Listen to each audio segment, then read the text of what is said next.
right, how's it going, everyone? My name is Keith. I'm from Electric Escape and Canadian Ravers, and today we have SOMNA here with us. How's it going? It's good. Thanks for having me. I'm excited to be here. No worries. Thanks for being in Toronto, and hope your flight here was good. I know that today we are going to be playing at Illumination at the Waterfront festival here at CNE and also Hotel X. So with the interview, let's get started. Can you tell us about yourself, your journey, and where did the name SOMNA come from? I'll start by telling you what my name's about. So SOMNA, when I was trying to figure out a name for my artist alias, I used to play a lot of like Call of Duty zombie mode. Okay. And like this friend of mine was like, yo, SOMNA's a kind of zombie. And I was like, all right, yeah, sold, I'm done. And it turns out SOMNA actually means to fall asleep in Swedish. So then I was like, okay, I make trance music, falling asleep. Like I don't want people to fall asleep, obviously. Yeah. It's very fitting, right? So I was like, yeah, that's kind of how the name came about. And I've been DJing for like a really long time. I started in 2003. Oh, wow. So this is actually, September will be like 20 years of DJing. Oh my God. But I had a different name before SOMNA. SOMNA started in like 2011, but I used to do like hard dance stuff. Okay. Under a different name. A different alias. Yeah, okay. Different alias. What was that alias? Just curious. It was Roadie Style. Roadie Style. Okay, cool.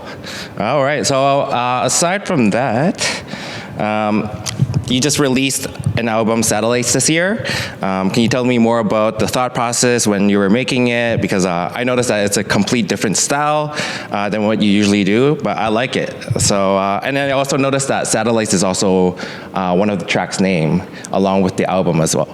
Yeah, so stylistically, it's I definitely branched out a bit, but I wouldn't say it's like too far out from like my usual style. There's a bit of everything on there.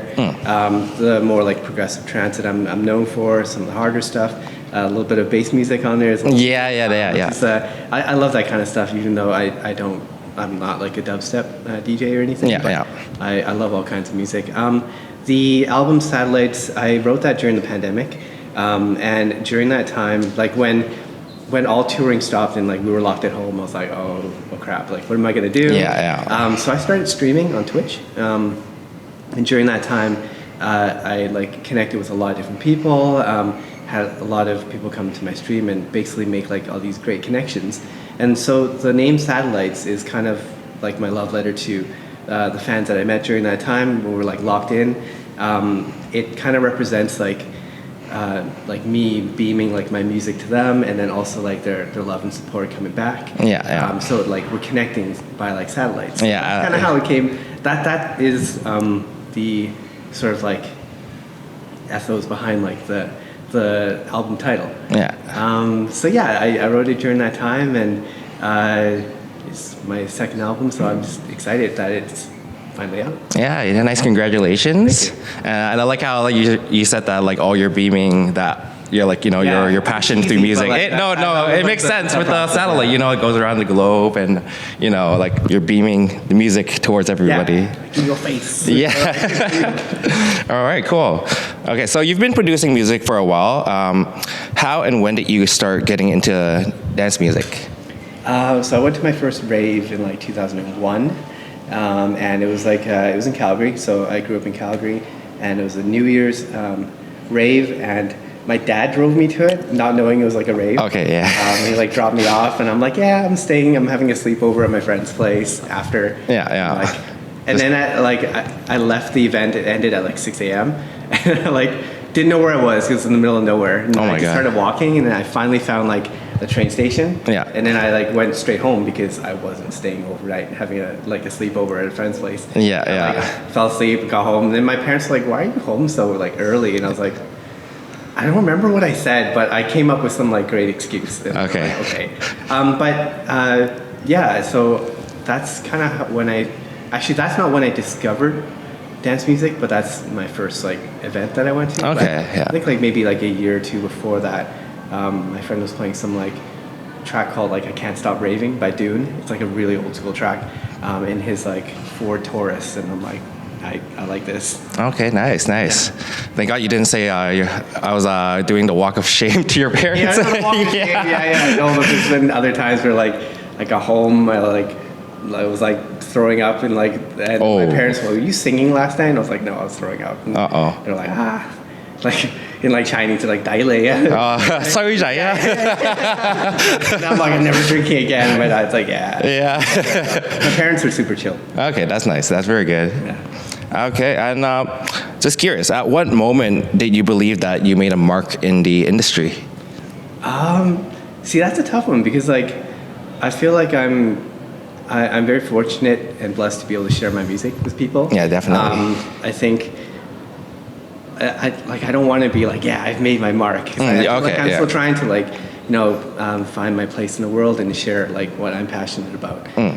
But I think there definitely have been a lot of instances where I can look back as like achievements that I'm very proud of. And, yeah, for sure. I guess like I did a guest mix, an interview on A State of Trance recently. Yeah, I saw that one. So yeah, that was a big milestone for me.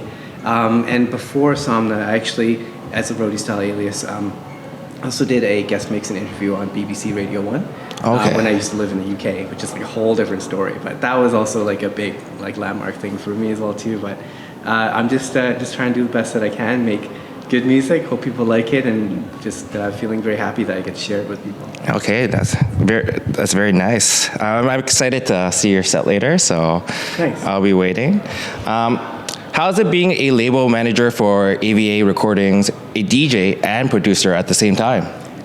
It's a lot of work. It's a lot of work, but I think it's such a blessing to be able to sign music from other talented artists and release it and help them grow their careers as well too, as well as shape like a record label and the sound and stuff. So it's very time consuming, but we have some like amazing people that work in the label. My wife, she also DJs under Memory Loss and produces. She handles all our social media. We have Ashuka, he's from India. He also helps with social media. Yang, he's another Canadian Asian DJ. He does our A&R, so listens to the demos and stuff.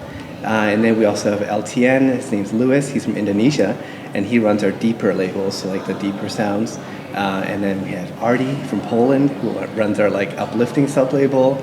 And obviously Andy Moore, who's like my partner, and then Dylan over there as well too. He's one of our partners as well too at Ava. So Andy Moore is like the founder of it, and it's actually Ava. Okay, Ava. Okay, sorry. Named after Andy's the oldest daughter. So, that's good to know. It's busy, and juggling that and producing my own music and DJing is tough, but. I don't know, it's just do what you can when music is like encompassed into your life. Yeah, with the passion, like you put it in, and you wouldn't be here today with like like all these tracks and albums. So good work to that. Thanks. Yeah, and just curious, Memory Loss. Well, because I know you played in Toronto before at Euphoria Festival. Was Memory Lost there too? Actually, yeah, because I remember the name Memory Lost. There was like two. It was at the side stage outdoor, right? Yeah. Okay. Conventions, or I don't know. It was like in downtown. Music nightclub. Yeah, it's actually close by here, I think. Yeah. All right, good to know.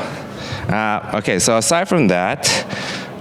Being a producer and DJ, aside from trance, what other genres do you usually listen to? And I've noticed that you've mixed Hollow by Dabin and Kawachi in a set before. And also Amity remixed your song Pretty Lies before too. So I was listening to that on the way down. It was so good. Oh, nice. Yeah. I love bass music, melodic bass and like sad boy music. Okay. It speaks to me because I kind of feel like it's like trance, but with a different rhythm and different beats. Because it's all like emotions and feels. Yeah. So I actually listen to that stuff a lot, even though I don't make it aside from like my track satellites and stuff. But I listen to all kinds of music when I'm like driving around and stuff. But I like stuff with singing. Okay. Well, yeah, vocals are definitely a good addition to a lot of tracks. For sure. Yeah. So, what advice and tips would you give to DJs and producers who are trying to make it out in the industry? I think it's important to stay true to yourself and your sound. I think one of the things that is easy to do and want to do is to chase a trend. you see you hear what's popular, and you're like, that's the sound you need to do, even if it's not really the sound that you like. And I think the scene goes in like cycles. So what is popular at the moment might not be popular later. And then you're always compromising on your own sound as well too. So I think it's important to write the music that you're passionate about, because if you don't, then you're going to hate yourself in the future, because you're going to look back on songs that they're not you. They're just like a reflection of what you think people want to hear and what's popular. And like I've done that before. Like I've written songs where I'm like, I need to get this signed to this record label. It has to be this sort of sound. I write it, they sign it. I'm like, yes. But then I look back at it now and I'm like, because the sound has changed now. It's not popular anymore. And I look back and I'm like, I was just chasing this trend at the time, and like it's not something that I would play now. And I wish I just spent that time writing something that I'm happy with for the rest of my life. Yeah. Follow your heart, definitely. Exactly. I think that goes for like not just music, but just life in general. Yeah. Okay, that's very important. Okay, and so having played at so many events and festivals, what were your top 3 favorite? Top 3 favorite. Okay, so that's actually not too hard. 2 of the best crowds I've ever played to would be Tokyo and Mexico City. They just go like absolutely like ham. In like Mexico, they go ham, and in Tokyo, in Japan and stuff, they also go ham as well too. Just amazing crowds up there. And then Dream State as well too. The first time I played at Dream State on the main stage was an experience, because it was like a massive stage. Halion came on and sang live during my set. Oh, nice. Because we did a song together at that time. So it was, that was a really cool experience. And like I'm excited to be back at Dream State again this year. But I think those are kind of like my top 3 for kind of different reasons, aside from like Mexico. And like Mexico was like really interesting, because it was, that venue was like really not up to code. Oh no. It was so funny. There was like stairs leading up onto the stage, and then like the sound guy's like going up it, and he just went through it. Like the board just like broke. Oh shit. He wasn't hurt or anything. And then they just brought another board to replace it. And like nailed it on. It was like equally as thin. And we were just like, this does not look like it's very safe. So we just like, for the rest of the time, we like had to pull ourselves up onto the stage on the side to like, because we're like, we're not taking those stairs. No. So that was like the experience, like amazing crowd, but it's like, like the fire marshals, they showed up, like, like it was a pothole over there, it was like random like things, like and they just approved it all, I guess, man. They probably just didn't even know about it. Okay, well, just curious, what is next for Somna aside from Dream State? I have a lot of exciting shows coming up. Like I'm playing in Seattle next week, and then I have also some stuff planned. Like I'll be going back to Tokyo. I've got Amsterdam and the UK as well too. And just working on new music. There's a bunch of remixes coming out of songs from my album. The Sean Tyas remix comes out next month, and then there's a couple other remixes. But I guess now it's just start to write new music. I don't think I'll do another album maybe for a long time, so it's just maybe just singles and stuff. Just carrying on and trying to write stuff that I enjoy and hopefully everyone else enjoys. Remixes are always good. Breathe like new life, like the Amity remix. It's just a completely fresh take on it completely is, because I was listening to that one, and then like you said before, it's just a different vibe, but the same kind of feel with the lyrics as well. All right. One quick question, actually. Which year for Dream State did you play, actually? 2019, right before the pandemic. Okay. So that was, I think that was like the 4th one? 5th one. 5th one? 5th anniversary. Okay, nice. Is there anything you would like to say to the readers and viewers? I guess like a huge thank you to like Electric Escape and Waterfront Night Market for having me, because like I was saying this earlier to like Jolo and stuff, but I'm just so happy to be able to like share in like our heritage as like Asians and stuff, and be a part of this lineup and share my music and stuff. And also like Night Market, the food is so good. So I had like takoyaki waffle right before I came here, and it was fire. Okay. Waffle like times 10. It was so good. Okay, I gotta try it out. You gotta show me which one it is later. It was called like bubble Something. It's like wait, I'll give you the name of it because it's like really good. Golden. Oh, golden bubbles. Okay, okay, okay. It's really good. Get the takoyaki bubble waffle. Are you a big bubble tea fan? Yeah, I am. Yeah, like you wouldn't believe. What's your favorite bubble tea? Like a roasted milk tea with like pearls, like 30% sugar. From Cha Time? Cha Time, yeah. Okay, okay. What about, like, is that number 2? I think it is the number 2, yeah. Okay, because number 2 is usually grass jelly, no? It is, yeah, but I tend to go You substitute for. pearls, Okay, okay, okay. But like Share Tea has like the Hokkaido like milk tea as well too, which is really good. Yeah, Hokkaido's good. Yeah. All right, Like, so never gonna lose weight. It's just like bubble tea. It's just like so good. you just gotta dance it off, you know? Yeah. It's a hot day today. Like I'm sweating. Oh yeah. I was driving down here. I'm like, oh man, it is definitely hot. But thank God it's not raining. Yeah. That is true. Yeah. So I noticed that you're a gamer, and you said you played. It was COD right earlier. It was, yeah. Yeah. I noticed that on your Instagram that you played Pokemon Go. Do you still play Pokemon Go? I don't. I haven't in a while. I used to, and like I remember like getting in the car and like just like the maps was like hunting for Pokemon. Like, driving around the city and stuff. But I still have it. I usually like bust it out if I'm like traveling in a different city. Ooh, what can I get? But I think like nowadays the game that I mostly play is like StarCraft. Okay, still. StarCraft 2 or StarCraft 1? Okay. Yeah. I don't know. It's fun. Okay. I just like it. Yeah. StarCraft's good. Yeah. Do you do custom games or just no, just what you call it? The straight up ladder game. Yeah. Okay. Not very good, but like it's for fun. Yeah. All right. Well, can I add you on Pokemon Go later? Yeah, for sure. Okay. Yeah, Cool. yeah. Cool. I think my name's like Puchio Hands Up. Like, Okay. Put your hands up. Okay, nice. Fun question. What are your go-tos when it comes to food and drinks? Well, we established bubble tea. Yeah, sure. bubble tea is there. And then food, I love sushi for sure as well too, and like pizza, pineapple on pizza, yo. I agree. Over, I'm like. I agree. Yes. Yeah. No. 4 yes, 2 no's. Yeah. Yeah. Can't go wrong with pineapple. Yeah. All right. Well, pizza on my pineapple. pizza on your pineapple. It's the other way around. Giant pineapple, like.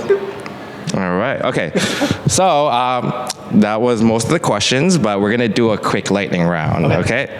So, what's your favorite fast food? Arby's. Arby's. Okay. What about The meats. What's your favorite drink to order? Well, it's a roasted milk tea. Okay. Yeah, the bubble tea. Yes. First rave as an attendee, which would be the one in Calgary. It was like 2001. It was a New Year's Eve event.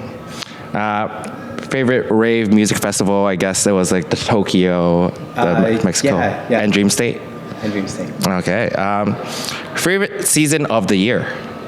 Ooh, that's a good question. I don't know. Probably like, I guess summer. Summer? Because I'm thinking like spring is like when all the allergies show up. And Oh yeah. I'm not down with that. And then the fall is like it's just gonna rain like a lot and stuff. And then winter, like I lived in Calgary, and it's like the snow, and so I think summer. Okay, nice. I think that's mine too, actually. Yeah. What's your favorite color? Blue. Blue. Oh, I love blue too. Okay, so this one is a little different. Starbucks or Tim Hortons?